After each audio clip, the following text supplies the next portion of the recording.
Factories لگا رہی تھیں، اور گریٹ برٹن سے نئے لوگ منگوائے جا رہے تھے جو کہ ویل ٹرینڈ تھے تاکہ وہ انہیں اپنی آرمی میں شامل کر سکیں، اور لوکل لوگوں کو بھی وہ آرمی کے اندر بھرتی کر رہے تھے، ان کو تنخواہیں دے رہے تھے، ان کی ٹریننگ کروا رہے تھے اور اپنی آرمی کو مضبوط ترین کر رہے تھے۔ سال 1717 میں مغل راجہ فاروق شاہر نے آخر کار ایسٹ انڈیا کمپنی کو ٹریڈنگ کی پرمیشن دے دی کہ اب وہ بنگال کے اندر بھی ٹریڈنگ کر سکتے ہیں، اور ان کو ایک دستخط جاری کر دیا کہ وہ اب ٹیکس بھی نہیں دیں گے، بنگال کے اندر ٹیکس فری ٹریڈنگ وہ کر سکتے ہیں۔ تو اس یہ کرنے سے مغلوں کا بنگال سے آنے والا سارا ریونیو بھی بند ہو گیا جو کہ ان کو وہاں پر پہلے کمپنیز پے کر رہی تھی۔ سال 1717 میں مرشد قلی خان جو کہ فارمر مغل گورنر تھا بنگال کا، وہ وہاں پر خود کو بنگال کا نواب ڈکلیئر کر دیتا ہے۔ وہ کہتا ہے بس بہت کر لی مغلوں کی غلامی، اب میں خود بنگال کے اوپر راج کروں گا اور خود ہی میں بنگال کا نواب ہوں۔ قلی خان وہاں پر ان سے دوبارہ ٹیکس کی ڈیمانڈ کرتا ہے ایسٹ انڈیا کمپنی والوں سے کہ آپ لوگوں کو اوپر مغلوں نے جو ٹیکس بند کیا تھا آپ اب مجھے دوبارہ اینولی ٹیکس دیں گے۔ تو یہ سننے کے بعد ان کے تو ہوش اڑ جاتے ہیں اور وہ کہتے ہیں کہ ہم کس طرح ٹیکس دے سکتے ہیں، ہمارے اوپر ٹیکس معاف ہے اور یہ ہمارے لیے بہت بڑا لاس ہوگا اگر ہم ٹیکس پے کرنا شروع کر دیں۔ تو یہ سب سوچنے کے بعد انہوں نے یہ فیصلہ کیا کہ وہ اب کسی طرح لوکل پولیٹکس میں گھسیں گے تاکہ وہ اپنا اثر و رسوخ برقرار رکھ سکیں اور مزید بڑھا سکیں۔ جیسا کہ اب مغل بہت زیادہ کمزور ہو رہے تھے اور ایسٹ انڈیا کمپنی کے کمپٹیٹرز ڈچ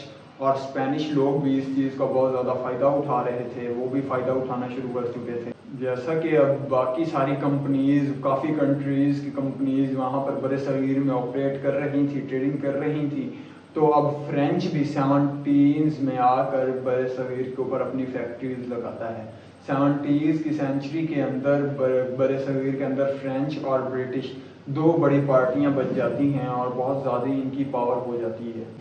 ارلی 1740s میں جوزف فرانسیسکو جو فرینچ نمائندہ تھا یہاں پر برِ صغیر میں، وہ اپنے موٹیو چینج کر لیتا ہے اور وہ برِ صغیر کے اندر فرینچ امپائر کے خواب دیکھنا شروع کر دیتا ہے۔ جب باقی کمپنیز اپنے آہستہ آہستہ موٹیوز بدل رہے تھے فرینچ کو دیکھ کر، تو ایسٹ انڈیا کمپنی نے بھی اسی وقت اپنے موٹیوز میں تبدیلی لانا شروع کر دی۔ پہلے ان کا موٹیو تھا صرف ٹریڈنگ کرنا، بٹ اب ان کا موٹیو بھی تھا یہاں پر حکومت کرنا۔ فرینچ اور برٹش جو کہ بہت ہی پرانے دشمن ہیں اور 2-3 بار وہ پہلے بھی لڑائیاں لڑ چکے ہیں، اور یہاں پر برِ صغیر میں بھی انہوں نے آخر جنگ لڑی۔ پہلے وہ نارتھ امریکہ اور یورپ کے اندر ایک ایک جنگ لڑ چکے تھے، اور اس کے بعد 1746 اور 1763 کے درمیان یہاں پر برِ صغیر کے اندر بھی انہوں نے اپنی ایک جنگ لڑی۔ ان کی جنگ کا نتیجہ تو یہ ہوا کہ فرینچ بہت بری طرح ہار گئے کیونکہ برٹش یہاں پر اب ڈومیننٹ آ چکے تھے کافی حد تک۔ اور یہاں پر اب انٹرسٹنگ انفارمیشن آپ کو یہ ملتی ہے، سوچنے کی بات یہ ہے جو ٹرننگ پوائنٹ ہے مین، کہ لوکل راجہ پوری اوپر سے مغل حکومت تو ڈسٹرائے ہو چکی تھی، نام کی تھی، بٹ ان کا ابھی کوئی کنٹرول پورے برِ صغیر پر نہیں تھا جیسا کہ اورنگزیب کے دور میں ہوا کرتا تھا۔ اب لوکل راجہ، لوکل حکومتیں بہت ساری ابھر کر آ چکی تھی جنہوں نے فرینچ آرمی اور برٹش آرمی کو خود یوز کیا۔ برٹش آرمی اور فرینچ آرمی جو ایسٹ انڈیا کمپنی اور کمپنیز کی آرمیز تھی وہ بہت زیادہ ویل ڈسپلنڈ، ایڈوانس تھی، ٹیکنالوجی ان کے پاس تھی، تو یہاں کے لوکل راجاؤں نے خود یہ سوچا کہ ہم کیوں نہ ان کو اپنے کمپٹیٹرز کو شکست دینے کے لیے استعمال کریں۔ ایک ریاست میں 2 سے 3 بڑے کمپٹیٹرز ہوتے تھے جو اس ریاست کے اوپر قبضہ کرنا چاہتے تھے اور اپنی ڈومیننس چاہتے تھے، تو انہوں نے بظاہر تو ان آرمیز کو یوز کیا، بٹ اصل میں ان آرمیز نے ان کو یوز کیا۔ انہوں نے ان کو یوز کر کے اپنے کمپٹیٹرز کو ہرایا، اور اس کے بعد ان آرمیز کے اوپر بالکل یہ ڈیپینڈنٹ ہو چکے تھے۔ وہ آرمیز ان کو صرف ایز اے پپٹ رولر استعمال کرتے تھے اور اپنا حکم چلواتے تھے۔ سال 1756 میں سراج الدولہ بنگال کے نواب بنتے ہیں اور وہ یہ چاہتے ہیں کہ بس بہت ہوا ایسٹ انڈیا کمپنی کا راج، اب ان کو مجھے ٹیکس دینا ہی ہوگا،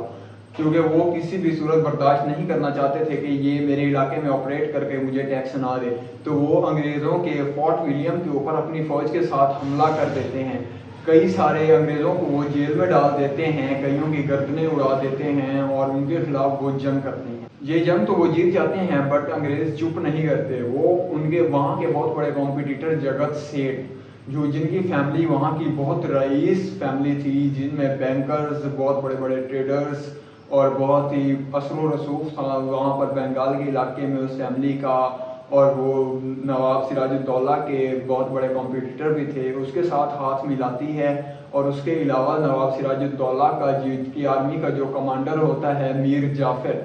ایسٹ انڈیا کمپنی ان دونوں پارٹیوں کے ساتھ ہاتھ ملا کر نواب سراج الدولہ کی پاور کو ختم کرنے کے سپنے دیکھ رہی ہوتی ہے اور سازشیں چلا رہی ہوتی ہے۔ میر جعفر ان کا کمانڈر جو تھا وہ خود راجہ بننے کے سپنے دیکھ رہا ہوتا ہے، وہ خود وہاں کا نواب بننا چاہتا ہے۔ جب اس بات کی خبر سراج الدولہ کو لگتی ہے اور وہ سوچتا ہے کہ یہ میرے ساتھی نے انگریزوں کے ساتھ ہاتھ ملا لیا ہے تو کیوں نہ میں بھی فرینچ کے ساتھ ہاتھ ملا لوں، وہ جا کر فرینچ کے ساتھ ہاتھ ملا لیتا ہے اور فرینچ آرمی کو اپنے ساتھ کر لیتا ہے۔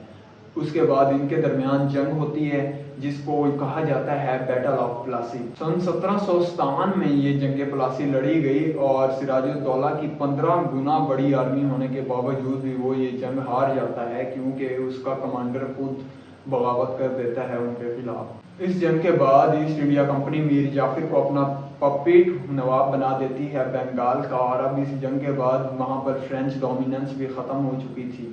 فرینچ اور برٹش کی جنگ کے بعد اب فرینچ صرف بنگال کے علاقے چندران نگر میں ہی رہ گئے تھے، بٹ اس جنگ پلاسی کے بعد ان کا وہاں پر بھی اثر و رسوخ ختم ہو گیا اور وہ علاقہ بھی برٹش لوگوں کے پاس آ گیا۔ یہاں پر اب جنگ پلاسی ایک بہت ہی بڑا ٹرننگ پوائنٹ ہے، کیونکہ یہ وہ پوائنٹ ہے جب برٹش لوگوں کو پولیٹیکل پاورز ملی۔ اب میر جعفر ان کا ایک پپٹ حکمران تھا اور ساری پاورز برٹش حکومت کے اور ایسٹ انڈیا کمپنی کے ہاتھ میں تھی۔ جب کچھ ٹائم گزرتا ہے تو اس کے بعد میر جعفر بھی ان کا صحیح سے وفاداری نہیں کر رہا ہوتا، وہ بھی صحیح سے پپٹ رول نہیں پلے کر رہا ہوتا۔ تو یہ دیکھنے کے بعد ان کے سن ان لا میر قاسم کو ایسٹ انڈیا کمپنی بنگال کا نواب بنا دیتی ہے۔ میر قاسم کو نواب بنایا گیا 1761 میں، اور 1763 میں یہ بھی ان کی صحیح طور پر پپٹ کا رول نہیں پلے کر رہا ہوتا اور یہ ایسٹ انڈیا کمپنی کے خلاف جنگ کا اعلان کر دیتا ہے۔ یہ ان کے خلاف بغاوت کر دیتا ہے۔ چونکہ اب ایسٹ انڈیا کمپنی بہت بڑی پاور بن چکی تھی تو انہوں نے اس کو ایک ہی جھٹکے میں ہرا دیا، اور اب انہوں نے واپس میر جعفر کو بلایا اور ان کو کہا کہ ہم آپ کو دوسرا موقع دے رہے ہیں، اب آپ نے صحیح والا پپٹ بننا ہے اور دوبارہ غلطی کی کوئی گنجائش نہیں ہے۔ تو دوبارہ میر جعفر کو وہاں کا نواب بنا دیا گیا۔ میر قاسم کو یہ بعد میں جا کر ریئلائز ہوا کہ وہ اکیلے ایسٹ انڈیا کمپنی کا خاتمہ نہیں کر سکتے، انڈیا سے نہیں بھگا سکتے، اس لیے وہ مغل بادشاہ شاہ عالم III کے پاس گئے اور اودھ کے بادشاہ شجاع الدولہ کو ساتھ ملا کر ان 3 پارٹیوں نے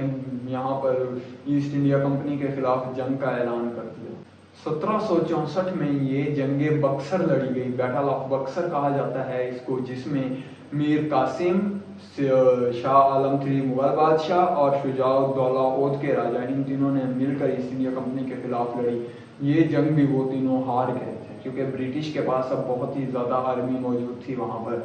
اس کے بعد برٹش لوگ فیصلہ یہ کرتے ہیں کہ بس ہم نے بہت کھیل لیا یہ پپٹ والا رول، اب کیوں نہ ہم خود اپنی لیگلی طور پر بنگال کے اوپر حکومت ڈکلیئر کرتے ہیں۔ ٹریٹی آف الہ آباد کے اکارڈنگ وہاں کے رابرٹ کلائیو کو بنگال کا کمانڈر ان چیف اور گورنر جنرل بنا دیا گیا، اور وہاں پر کمپلیٹلی طور پر بنگال میں ایسٹ انڈیا کمپنی کی حکومت تھی۔ شاہ عالم II مغل بادشاہ نے بھی یہ پہلے فرمان جاری کیا ہوا تھا کہ ایسٹ انڈیا کمپنی بنگال کے اندر خود ہی ٹیکس کلیکٹ کر سکتی ہے، وہ خود ہی وہاں کے چھوٹی موٹے ٹریڈر سے اپنا ٹیکس وصول کر سکتی ہے، اور اب ایسٹ انڈیا کمپنی کے پاس ٹریڈنگ کے علاوہ ایک اور بہت بڑا سورس آف انکم تھا جو کہ ٹیکسز کا ریونیو تھا۔ اور ویسٹرن کوسٹ کے اوپر پہلے ہی ایسٹ انڈیا کمپنی کی کافی سارا اثر و رسوخ تھا، ساؤتھ ایسٹرن کوسٹ کے اوپر بھی تھا، اور بنگال بھی پورا ان کے قبضے میں تھا اور ان کے پاس بہت ساری پاورز بھی تھی۔ تو یہ چاہتے تھے کہ یہ اپنی پاور کو، اپنے اثر و رسوخ کو پورے برِ صغیر میں پھیلائیں۔ تو اس کے لیے انہوں نے 3-4 اسٹریٹجیز اپلائی کی۔ انہوں نے سب سے پہلے اپنے ریزیڈنٹریز کو برِ صغیر کے مختلف علاقوں میں بھیجا، ہر علاقے میں بھیجا، وہاں کے لوکل نوابوں کے ساتھ انہوں نے ہاتھ ملائے، دوستی کی، اور وہاں پر ان کو پولیٹیکل مشورے دیے، ان کو نئی نئی اصلاحات کروائیں اور ان کے اچھے دوست بن کے ان کے ساتھ اچھے ریلیشنز بنائے اور اپنی پاور بڑھائی۔ دوسری ٹیکنیک انہوں نے جو استعمال کی وہ سبسڈری الائنسز بنائے۔ ان کے جو ریزیڈنسی تھے، وہ جو وہاں پر رہتے تھے الگ الگ علاقوں میں، انہوں نے وہاں پر نوابوں اور راجاؤں کے ساتھ سبسڈری الائنسز بنائی، جس کے تحت وہاں کے لوکل راجا اپنی آرمی نہیں رکھ سکتے تھے۔ برٹش آرمی جو ایسٹ انڈیا کمپنی کی ہے وہ ان کو بیرونی خطروں سے، بیرونی حملوں سے بچائے گی۔ وہ ایسٹ انڈیا کمپنی ان کے انٹرنل افیئرز جو ہیں وہاں پر اپنی ٹانگ نہیں اڑائے گی اور باہر ان کی حفاظت کرے گی۔ یہ ظاہری طور پر دیکھنے میں ان کو بہت اچھی صلاح لگی، کیونکہ ان کا اپنی آرمی کی مینٹیننس کا جو پیسہ تھا وہ بچ رہا تھا، آرمی کو انہیں مینٹین نہیں کرنی پڑ رہی تھی۔ تو ساری آرمی انہوں نے وہاں پر علاقوں میں آہستہ آہستہ ختم کر دی، کافی سارے علاقوں میں آرمی ختم ہو گئی اور اب آرمی کے لیے وہ مکمل طور پر ایسٹ انڈیا کمپنی کے اوپر ڈیپینڈنٹ تھے۔ جو انڈین اسٹیٹس اس سبسڈری الائنسز کے تحت ایسٹ انڈیا کمپنی کے ساتھ جڑی، انہیں بعد میں پرنسلی اسٹیٹس آف انڈیا بھی کہا جاتا ہے۔ سال 1798 میں حیدرآباد وہ پہلی ریاست تھی جنہوں نے سبسڈری الائنس کے تحت ایسٹ انڈیا کمپنی کے ساتھ ہاتھ ملایا۔ تھرڈ ٹیکنیک جو انہوں نے یوز کی تھی کہ کچھ علاقے والے ابھی بھی نہیں مان رہے تھے ان کے ساتھ ہاتھ ملانے کو، تو انہوں نے بروک ملٹری فورس کے ساتھ وہاں پر اٹیک کیے اور انلیگلی طور پر ان علاقوں پر مکمل قبضے کر لیے۔ سال 1818 تک یہ بہت بڑی پاور بن چکی تھی اور تقریباً 2/3 حصہ وہاں پر کمپلیٹلی انڈیا کا ان کے قبضے میں تھا، ان کے اثر و رسوخ میں تھا، ان کی پاور میں تھا اور 78% لوگ بھی ان کے لا کے ماتحت تھے۔ فورتھ ٹیکنیک جو انہوں نے یوز کی وہ تھی ڈاکٹرین آف لیپس۔ اس کے تحت جب بھی کوئی لوکل راجا نواب مرے گا اور اس کے کوئی نیچرل سکسیسر نہیں ہوگا تو وہ علاقہ آٹومیٹکلی ایسٹ انڈیا کمپنی کے ماتحت چلا جائے۔ سال 1848 میں سورت، 1852 میں ادھے پور، 1853 میں ناگپور، 1854 میں جھانسی اور 1856 میں اودھ جیسے علاقے بھی ان کے ماتحت چلے گئے۔ مزید کنٹرول کے لیے الگ الگ ایڈمنسٹریٹو ریفارمز بھی یہ لاتے رہے۔ ایڈمنسٹریٹو ریفارمز کے ذریعے بھی انہوں نے بہت علاقوں پر اپنا قبضہ بنایا اور ایک قبضہ تو انہوں نے کر لیا، اس کے بعد آگے اس قبضے کو مزید برقرار رکھنے کے لیے، چلانے کے لیے انہوں نے الگ الگ وقت پر الگ الگ تبدیلیاں قانون میں کرتے رہے، الگ الگ ریفارمز لاتے رہے۔ فار ایگزامپل 1773 میں انڈین ریگولیٹری ایکٹ کے تحت انہوں نے بنگال میں گورنر جنرل کی پوسٹ کریٹ کی۔ ارلی 1800 سینچری میں وہاں پر جو ایک دو بڑی طاقتیں بچی تھی جن میں مراٹھا امپائر اور میسور کنگڈم تھا، ان کے ساتھ مغلوں کو ایسٹ انڈیا کمپنی نے کیا کیا، اس کے اوپر ایک الگ ویڈیو بن سکتی ہے اور انشاءاللہ ہم الگ ویڈیو بنائیں گے۔ ڈاکٹرائن آف لیپس کے بعد 1857 میں ریوولٹ ہوتی ہے، دی ریوولٹ آف 1857، جسے first world war of independence کہا جاتا ہے، پہلی جنگ آزادی۔ According to Government of India Act 1858 کے تحت British government East India Company کو نیشنلائز کر دیتی ہے۔ ساری آرمیز، پرائورٹیز اور پیسہ جو ایسٹ انڈیا کمپنی کے پاس تھا وہ برٹش گورنمنٹ کے پاس چلا جاتا ہے۔ اس ٹائم سے ایسٹ انڈیا کمپنی کا راج ختم ہوتا ہے اور برٹش راج شروع ہو جاتا ہے۔ 1874 میں ایسٹ انڈیا کمپنی کو کمپلیٹلی طور پر ڈیزالو کر دیا جاتا ہے۔ مغل امپائر کا انت تو 1857 میں ہی ہو جاتا ہے جب ان کے آخری بادشاہ بہادر شاہ ظفر کو برما بھیج دیا جاتا ہے اور ان کے سب سکسیسرز کو بھی مار دیا جاتا ہے۔ گائز یہ تھی آج کی ویڈیو، امید ہے آپ لوگوں کو پسند آئی ہوگی اور آپ سے ریکویسٹ ہے کہ چینل کو سبسکرائب، ویڈیو کو لائک اور شیئر ضرور کر دیں اور بیل نوٹیفیکیشن کو بھی آن کر دیں، اور نیکسٹ ویڈیو میں آپ سے ملتے ہیں انشاءاللہ سون۔